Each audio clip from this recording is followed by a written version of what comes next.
Hello everyone, my name is Shwan Shukta and today I'm going to discuss our next program on Python. Okay, we are creating the program, all programs on mobile, because mobile is very user friendly and we can and we are learners, so we can easily learn Python anywhere. So there is no need to use laptop and desktop. But when we will go on higher concepts, like if you want to create projects on based on Python, then the laptop and computer is necessary, because that moment all the there are various applications or various packages or library which are not installed in this application. Okay, so but in the from the in the basic, like if you are considering basics of Python, like a list, tuple, dictionary, string, and function, file handling, so all those concepts are easily run on this mobile. Okay, so that's why I'm considering this. It's a very user friendly, and you all know Python very well. Okay, so first of all you have to go on Python application py.3. I will click on this application. Okay, after that this screen window come, then we will type this program. Okay, so this is a program of calculating average of two number. Okay, this is my third program.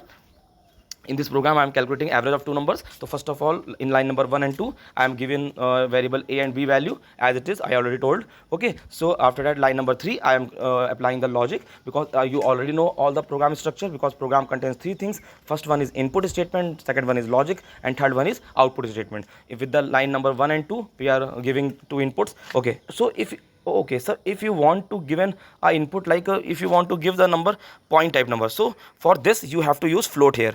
Okay, float. Float is a floating type data type. So with the help of float you can write any point type number also.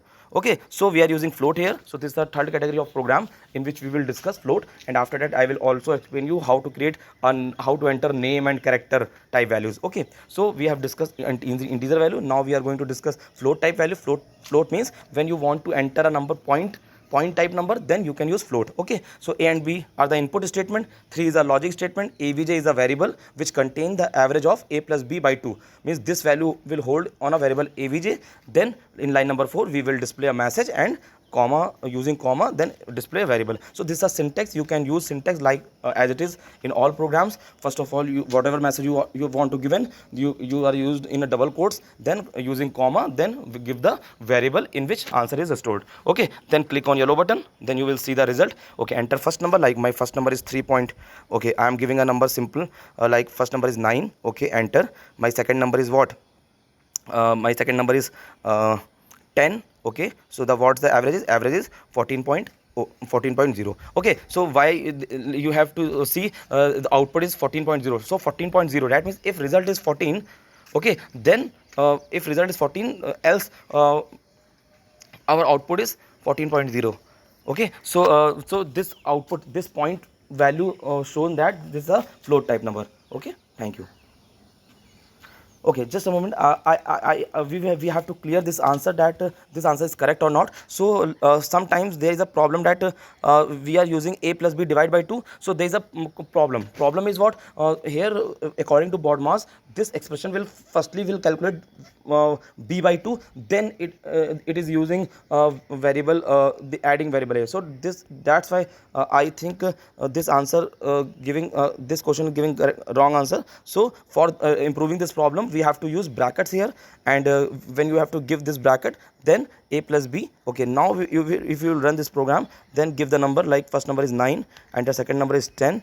Okay, then the sum is what, 9.0. Yeah, this is correct answer. Okay, so you have to see that if you're not giving a braces, then computer is not able to calculate answer correctly. So for calculating answer correctly, you have to given some brackets also for giving a current statement. And we already discussed, we have discussed we have discussed we are discussing soon why we are using brackets, and what the role of bracket, and what is operator precedence rule, and how can you write expression in Python. So we will discuss later. Okay, thank you.